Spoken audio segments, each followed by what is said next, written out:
remember later that I made a remark that I'd always heard it, but now I knew it. And Dr. Rollins asked me, what did I mean? And I said, well, I've always heard you couldn't carry your money with you. And I looked, and they didn't have pockets. I know that's weird, but I was trying to take in everything I could see. I must have thought I was going to get back so I could tell it. And after I saw them, my next experience was walking down a lane that had colors on both sides, just brilliant colors. I have dabbled in art, and or Rembrandt, either one could not reproduce those colors. They were so bright. This light surrounded me, and I believe to this day that was the Holy Spirit that surrounded me and took care of me. And I've never felt so good and so safe in all my life. After all this was over, I realized what had really happened. It was a double conversion. Not only had this make-believe prayer converted this atheist on the floor, it had also converted this atheist doctor that it was working on him. That's the only reason I can appear to you here now, to tell you that there is a life after death, and it ain't all good.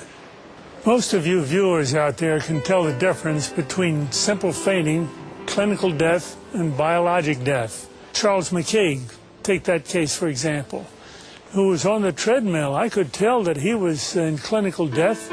He had a startled question on his face. He was about to ask the question. He looked dumbfounded at me as he's walking on the treadmill. I noticed his heart had stopped, his breathing had stopped, but he was still walking and talking for a minute or two before no brain to the blood flow to the brain registered, and he dropped dead. He was dead and didn't even know it. I should have told him. But what did he do? As soon as we started the clinical death treatment, CPR, we started the heart up again, started breathing again, he came back. This was a case of clinical death. Now, biologic death would have occurred if 4 to 6 minutes time had intervaled between stoppage of heartbeat supplying the brain and breathing stoppage. After that, brain cells, as the most sensitive cells in the body, start dying. Rigor mortis sets in, meaning stiff as a board, and now we need the resurrection. Only God can do a resurrection. We're doing resuscitation, something we're permitted to do. And now we want to introduce to you Howard Storm, an art and literary professor who was in Paris with his class when he suddenly had a stomach rupture, an ulcer rupture, peritonitis, shock, sudden death, clinical death, resuscitation, hell experience. I was a 38-year-old college professor, and I taught art, and I had taken a group of students and my wife, and we had gone around Europe, and we'd just done a 3-week tour, and this was the next to the last day. And we were in Paris, and at 11 o'clock in the morning I had a perforation of my stomach.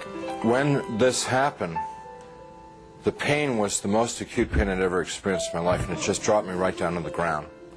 And so I'm twisting and kicking and moaning and screaming and yelling around on the floor, and my wife called an emergency, called the desk, and they called an emergency service. A doctor came, and he called an ambulance because he knew what was wrong, and they took me about 8 miles across town to the public hospital, to the General Hospital of Paris, where I was taken into emergency, examined by 2 more doctors who knew exactly what was wrong with me, and then they took me away to the surgery hospital, which was a couple blocks away. And I was parked there because there wasn't any surgeon available to do the surgery. And so there I lay for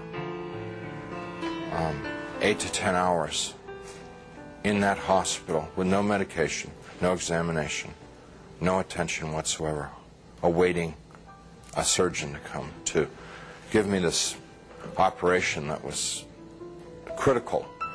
And it's now 8:30 at night. Nurse came in and said that they were very sorry they weren't able to get a doctor for me and they'd get one the next day. Well, when she said that, I knew that it was over for me. I knew that I was dead. The only thing that was keeping me alive was I didn't want to die. I was scared to death of dying because as far as I knew, I was an atheist, non-believer, person who lived for the gratification they could get out of the moment, and like dying to me was like the worst. I mean, next to the pain, dying was the worst thing that could happen to you because it's the end of life and there was no more, there wasn't anything else. But when she said that, the idea of trying to exist for another minute, another hour in this pain, it wasn't worth it anymore. I'd been hanging on in the hopes that they told me that they'd get a doctor and do the surgery and open me up and fix the problem inside of me, but when they said they couldn't get one. So I said to my wife, it's time for us to say goodbye because I'm going to die now. And she got up and she put her arms around me. I'm lying in the bed and she told me how much she loved me, and I told her how much I loved her, and this makes me really sad to think about this. And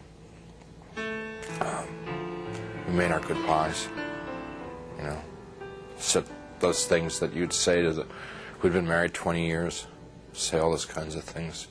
I can't tell you because I'll just start crying, but she finally sat down because she knew it was over. And I knew. And it was just so hard looking at her, crying like that, and I just closed my eyes. Just let it go. And I went unconscious. I probably was unconscious for a very short while. A few minutes, probably. And I was conscious again. And I looked, opened my eyes and looked, and I was standing up next to my bed. And I knew exactly where I was and what the situation was. I mean, there was no confusion in my mind. I felt more alive, more real than I've ever felt in my life. You know, people ask me, you know, were you a ghost? I was just the opposite. Very alive. As I'm looking around the room, I see that there's, underneath the sheet on the bed, there's something under the sheet, a body. And so I bent over the bed, the head was turned away from me, and I looked at the face, and it looked like me. But that wasn't possible because I was standing there. I'm alive, I'm great, you know. I mean, I'm more than great. I'm like, you know.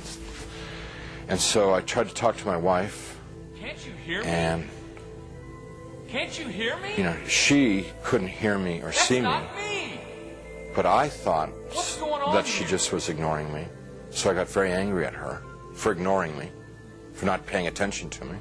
And I'm screaming and yelling at her, what's going on here? Why is this body in the bed that looks like me, and how to get there and stuff like that. And I had a sneaking suspicion that the body in the bed was me. But I didn't want to think about that because that was too scary. So I'm getting really agitated and upset because this is all too weird. You know, this can't be happening. It's impossible. I've got a hospital gown on, and it's like really, everything's really real. And I hear people calling me outside the room, and they're saying to me in soft, gentle voices, Howard, you got to come with us now. Come quickly. Come out here. So I go over to the doorway of the room, and there's people out in the hallway, and they're the hallway's dank. It's gray. It's not light or dark. It's just gray, and they're all in grayness, and they're men and women, and what they're wearing might possibly be hospital uniforms. And I asked them if they were from the doctor to take me to the operation. And I told them, I said, I'm really sick and I'm going to have an operation and I'm going to die if I don't get this operation. And I was supposed to have the operation 8 hours ago. And I'm telling them all this stuff. And they're going, well, we know, we understand. You know, you got to come quickly. Howard, come out here.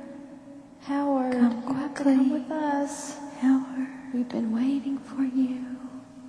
Waiting.